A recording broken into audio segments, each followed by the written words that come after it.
अस्सलामुअलैकुम, welcome to class 3। और आज क्लास 3 में हम लोग देखेंगे लोकेटर्स। और इस पूरी क्लास में मैं आपको बताऊंगा लोकेटर्स होते क्या हैं और उनको बेसिकली उनका पर्पस क्या होता है, क्योंकि ये बहुत ही इम्पोर्टेंट रोल होता है आपकी ऑटोमेशन के लिए। सबसे पहला स्टेप ही यही होता है कि लोकेटर्स अगर आपको सही अच्छे से बनाने आते हैं विदाउट टूल या यूजिंग टूल, तो आप अच्छे स्क्रिप्ट लिख सकते हैं। तो सबसे पहले हम लोग देखते हैं कि बेसिकली लोकेटर की डेफिनेशन देखते हैं। लोकेटर की डेफिनेशन है, the locators are the way to identify an HTML element on a web page. आपके जितने भी वेब पेज होता है उसके ऊपर HTML के एलिमेंट्स होते हैं, उनको आइडेंटिफाई बेसिकली ये लोकेटर करते हैं। और जिसको लोकेटर्स को देखने से पहले हम लोग मैंने ये टॉपिक यहाँ पे एक रखा है, इंस्पेक्टिंग एलिमेंट। पहले वेब पेज के जो एलिमेंट्स हैं हमने उनको इंस्पेक्ट करना है। और वो कैसे करना है, क्योंकि ये आप मोस्ट फ्रिक्वेंटली यही काम कर रहे होंगे जब भी ऑटोमेशन के स्क्रिप्ट लिख रहे होंगे। तो मैं आपको इसमें बताता हूँ। सबसे पहले हम लोग देखते हैं, आप अपनी वेब पेज पे जाएंगे, कोई भी ब्राउज़र ओपन करते हैं, कोई वेबसाइट ओपन करते हैं और उसमें आप राइट क्लिक करते हैं। और गूगल, मैं क्रोम पे हूँ, राइट क्लिक करूँगा, यहाँ पे मेरे पास एक ऑप्शन आ जाएगा इंस्पेक्ट का। इंस्पेक्ट पे क्लिक करेंगे और आपके पास एक डायलॉग ओपन हो जाएगा जहाँ पे बहुत सी टैब्स आ रही होती हैं। और यहाँ पे प्री डिफ़ॉल्ट टैब सेलेक्ट हो जाएगी एलिमेंट्स, और यहाँ पे पूरे इस वेब पेज के वेब एलिमेंट शो होने लग जाएंगे। अगर आपने सपोज़ ये इनपुट फील्ड है, इस वेब एलिमेंट को लोकेट करना है, तो इस पर करें राइट क्लिक। और राइट क्लिक करने के बाद यहाँ पे राइट क्लिक और इंस्पेक्ट किया, आपके पास ये लोकेटर आ गया। ये वेबसाइट का जो आइकन है ये आ गया।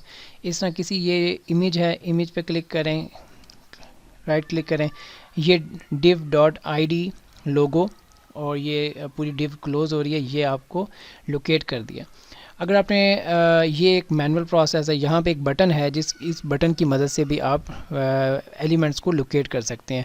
इसको क्लिक करें और इस पे आप होवर करें, जिस एलिमेंट को आपने लोकेट करना है उसे होवर करें।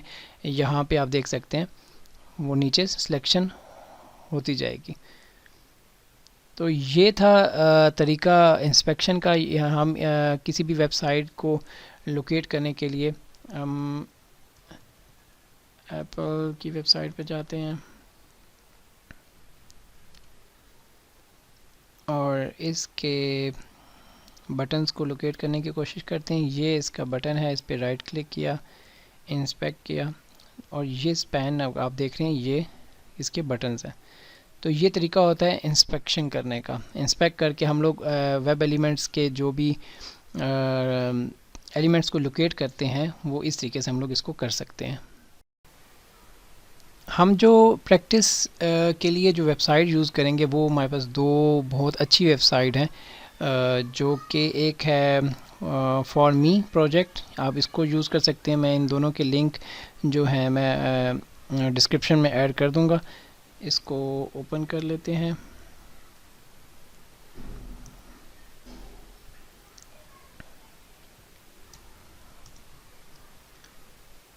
यहाँ पे इस वेबसाइट सिर्फ ये टेस्टिंग और प्रैक्टिस के लिए बनाई गई है। यहाँ पे सारे एलिमेंट्स आपको मिल जाएंगे जिस पे आप प्रैक्टिस अपनी कर सकते हैं। इस वेबसाइट पे आपको हर किस्म का वेब एलिमेंट्स मिल जाएंगे और जिन पे आप प्रैक्टिस कर सकते हैं। और हम लोग इन फ्यूचर इन्हीं पे ही प्रैक्टिस करेंगे, और जिससे हम लोग अपने डिफरेंट टाइप के जो टॉपिक्स हैं उनको कवर करेंगे।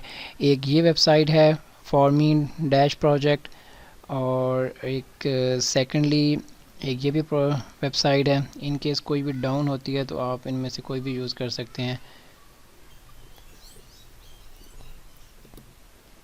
इसमें भी सेम इस जो वेबसाइट है इसमें भी सेम एलिमेंट्स हैं और इन पे भी आप प्रैक्टिस कर सकते हैं। Selenium web driver different type के जो लोकेटर्स है वेब एलिमेंट को फाइंड करने के लिए, वो उसकी कुछ जो टॉप फेमस उसके लोकेटर्स हैं वो हैं बाय आईडी और जो वेब एलिमेंट की में जो आईडी होती हैं, आईडी एट्रीब्यूट से हम लोग उसको फाइंड कर सकते हैं बाय नेम और बाय क्लास नेम। जो क्लासेस यूज़ करते हैं उनसे हम कर सकते हैं, बाद में इसकी हम लोग डिटेल में एग्जांपल्स भी देखेंगे। By tag name, HTML tags जो होते हैं उसकी मदद से हम लोग कर सकते हैं। By link tags, partial link tags, by CSS, by XPath। ये कुछ उसकी फेमस टाइप्स हैं और इसमें आगे एग्जांपल में मैं आपको दिखा देता हूँ। यहाँ पे हमारे पास सपोज़ एक वेब एलिमेंट है, इनपुट फील्ड है जिसका टैग है इनपुट और इसकी आईडी है Q, क्लास है Q एंड नेम है Q। अगर हम लोग इसको फाइंड करेंगे बाय आईडी तो इसमें इनपुट फील्ड की जो आईडी है वो है Q और यहाँ पे ये जो टेक्स्ट है ये मैं आपको बाद में अभी बता दूंगा। फ़िलहाल आप इसको ये समझेंगे बाय आईडी इसको हम लोग फाइंड कैसे करेंगे। तो जब भी हम आईडी से फाइंड करेंगे तो आईडी लिखेंगे और आईडी के साथ हमेशा हैश लिखते हैं। CSS सेलेक्टर लगाने के बाद हैश लगाएंगे। और सेम एज़ अगर हम लोग बाय नेम करेंगे तो यहाँ पे हमारे इस इनपुट जो ये वेब एलिमेंट है इसमें नेम की जो नाम है, नेम बेसिकली एट्रीब्यूट है, उसके जो नाम है वो है Q।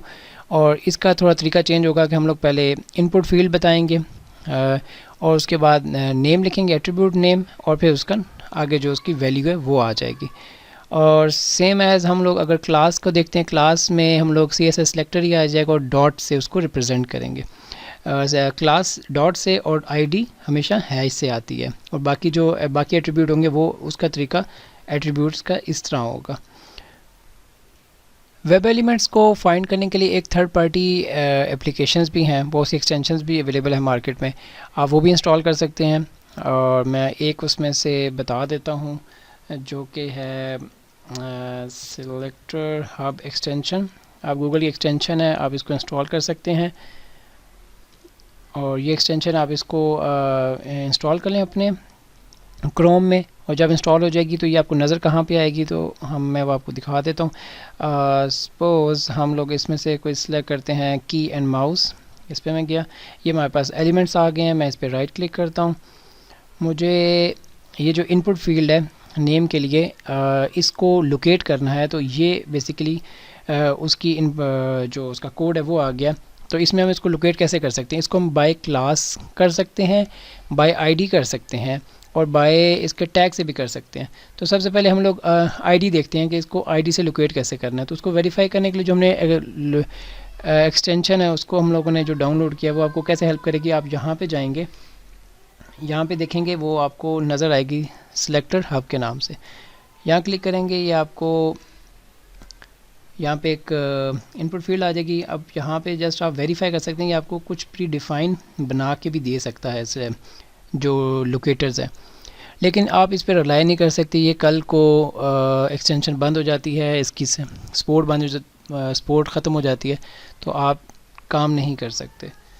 तो इस पे अब अगर हम लोगों ने बाय आईडी करना है तो मैंने आईडी के लिए बताया था, आप यहाँ पे लगाएंगे हैश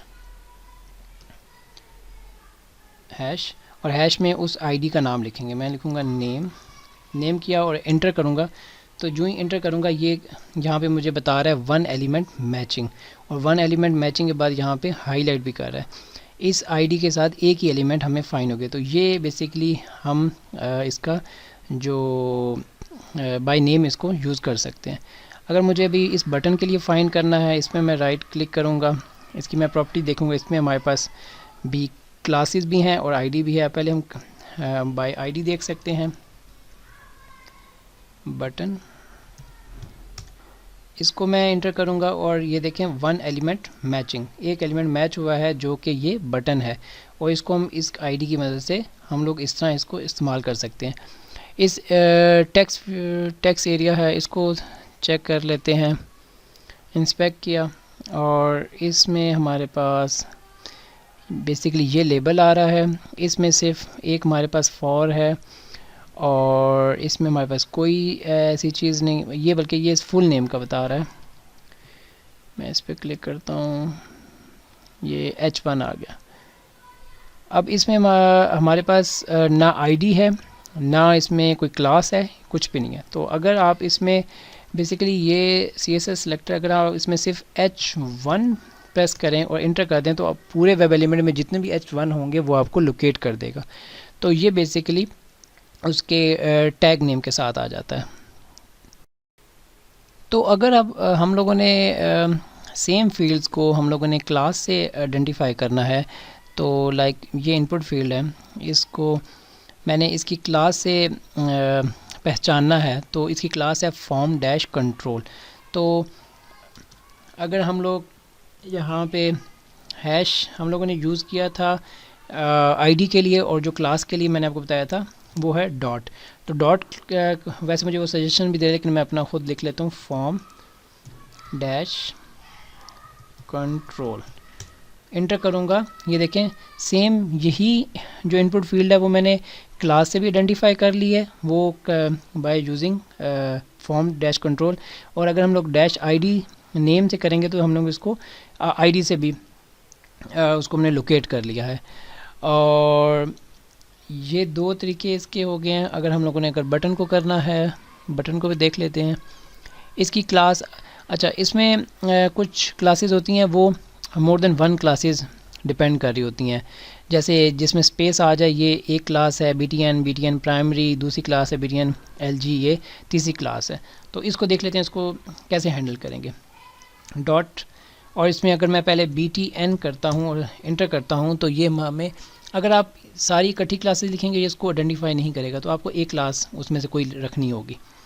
तो एक क्लास मैंने लिखी है BTN, तो ये मुझे एक बटन उसने यहाँ पे शो कर दिया।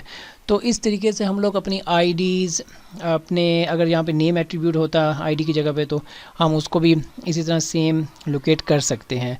और अभी आज की हम लोगों ने क्लास में लोकेटर्स को काफ़ी डिटेल से देखा है। साथ साथ और लेक्चर्स में भी मैं कोशिश करूँगा जो जो हम हमारे एट्रीब्यूट्स होंगे उनको लोकेट करने के जो नए नए तरीके होंगे मैं आपको वो बताता जाऊँगा। Thank you so much for watching. Allah हाफिज़।